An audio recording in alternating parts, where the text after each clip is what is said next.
জামাই ষষ্ঠীর দিন ঘুরতে না বেরোলে কি আর হয়। তো ফুচকা গ্রামের উদ্দেশ্যে বেরিয়ে পড়লাম বিকেলবেলায়। কল্যাণী ব্রিজ হয়ে যাচ্ছি, ভীষণ ভালো লাগছে। এই সাইডগুলো তাই একটু তুলে ধরলাম তোমাদের সামনে। এই দেখো, এইটা প্রবেশ করছি আমরা ফুচকা গ্রাম। এখান থেকে আর একটু যেতে হয়। এই দেখো চলে এসেছি ফুচকা গ্রামে। দু পাশ ধরে সারিবদ্ধভাবে ফুচকা আর ফুচকা। এখানে বাড়ির লোকজনই, প্রত্যেকটা বাড়ির লোকজনই ফুচকাই এদের জীবিকা।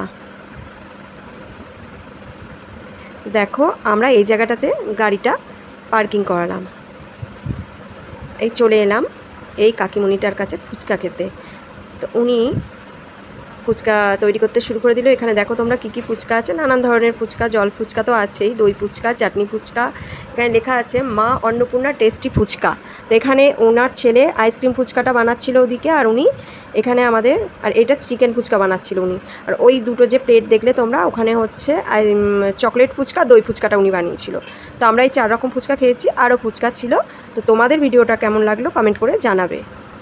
আমার সবথেকে ভালো লেগেছিল আইসক্রিম ফুচকাটা। তোমরা সুযোগ পেলে অবশ্যই একবার যেও ওপারে কাঁচরাপাড়ার ওখানে ফুচকা পাড়ায়।